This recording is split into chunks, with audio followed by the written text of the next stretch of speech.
Meghan Markle's major clash that threatens to overshadow King Charles and Queen Camilla. Meghan Markle is facing yet another royal diary clash with the launch of her new podcast. Fresh off the back of her panned Netflix series with Love, Meghan, it has been revealed that the Duchess is launching a podcast called Confessions of a Female Founder. Meghan described the venture as candid conversations with amazing women about the success and struggles of their businesses as she launched her own lifestyle brand, As Ever. A trailer for the 8-part series, launched with Lemonada Media, is set to drop tomorrow, with the first episode being available to listen to on April 8th. And its launch is set to clash with a major event for King Charles and Queen Camilla, with the podcast coming right in the middle of their upcoming trip to Italy. Hello viewers, please remember to subscribe and click on the notifications bell icon, so you will be notified whenever we upload new cookies about the British royal family. It was confirmed by Buckingham Palace last week that the King and Queen would be heading to both Rome and Ravenna from April 7th to April 10th. The historic tour, exclusively revealed earlier this year by The Mirror, will also see the couple visit the Vatican, with a meeting with frail Pope Francis also on the cards due to his improving outlook after he left hospital yesterday. The trip will also see Charles and Camilla in Italy for their 20th wedding anniversary on April 9th.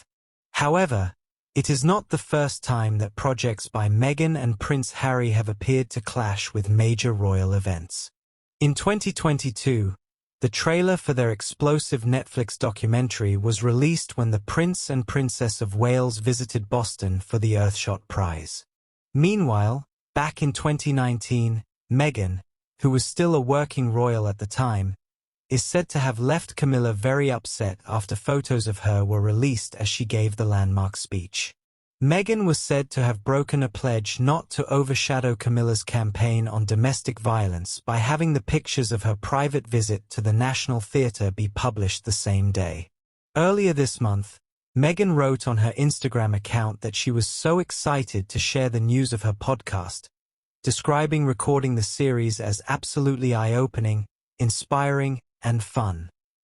The former Suits actress added, "Because what's the point if we can't have some fun on this wild adventure?" She said the women had shared their tips, tricks, and tumbles, as well as letting me pick their brains as I build out my own business, as ever. Meanwhile, on the royal trip to Italy, Charles will pass 2 milestones, becoming the first British monarch to visit the Papal Basilica of St. Paul outside the walls, the resting place of St. Paul since the Reformation, and address both houses of Italy's parliament. The King will hold audiences with Italy's President Sergio Mattarella and Prime Minister Giorgia Meloni, and the monarch and his wife will attend a black-tie state banquet at the Palazzo Quirinale, hosted by the President. Other highlights of the trip will see the UK and Italy's defense cooperation marked by a joint flypast over Rome by the Italian Air Force's aerobatic team, Frex Tricolori, and by the RAF's Red Arrows. In Ravenna, near Bologna, Charles and Camilla will mark the 80th anniversary of the province's liberation from Nazi occupation by Allied forces on April 10, 1945, during a town hall reception, and will celebrate literary culture by visiting Dante's tomb, with the Queen making a solo trip to the Byron Museum.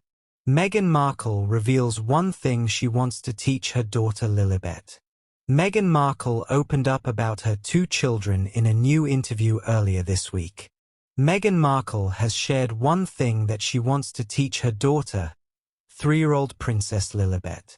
Describing the heritage feeling behind her new series, with Love, Meghan, the 43-year-old said that she wants to teach Lilibet about what it's like to be a working mom.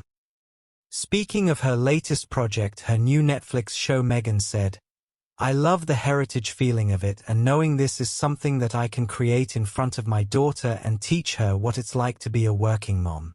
This is something that hopefully can be part of her legacy too." Meghan also gave fans an insight into her life as busy mum of 2, sharing how she loves making breakfast for her young family. Starting her day at 6:30 each morning, Meghan says she wakes her children up, gets them dressed and often cooks fried eggs and bacon or sometimes relies on frozen waffles.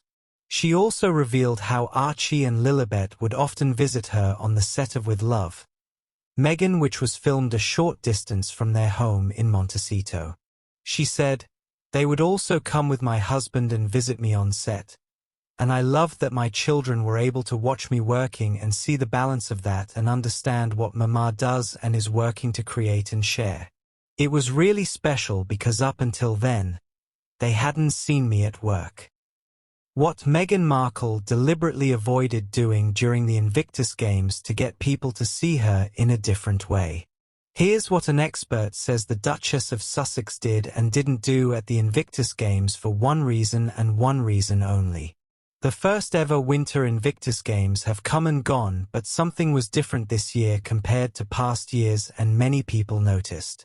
Unfortunately, over the last few years, the focus has not been on the amazing athletes and competitors but instead on Meghan Markle's clothes. It's been almost impossible to find a tabloid referencing the games that didn't talk about what the Duchess was wearing and by which designer. And that hasn't been a good look for the games, as some have dubbed it the Meghan fashion show. So this year they mixed things up a bit and moved away from Prince Harry's wife prancing around in expensive dresses and other eye-catching outfits. While Meghan's clothes at the 2025 Games were exactly the most affordable, there is something to be said for the simplicity of her wearing a sweater and jeans. There was also a notable shift in the amount of jewelry she wore compared to years past, as she sported less than usual. Now a PR expert is claiming that was all deliberate and done for one specific reason. The former Suit star left the event a few days early this year, ensuring that the focus couldn't be on her the whole time.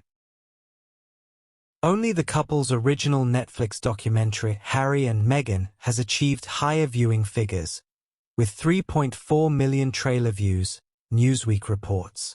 On X, formerly Twitter, the disparity in engagement was even more pronounced, with Love, Meghan accumulating 47 million views and 65,000 likes. In contrast, Harry's polo trailer received just 684,000 views on the platform, while Heart of Invictus managed 1 million views. Thanks for watching. Please don't forget to like this video and drop comments. And most importantly, don't forget to subscribe and hit the notification bell so you don't miss anything.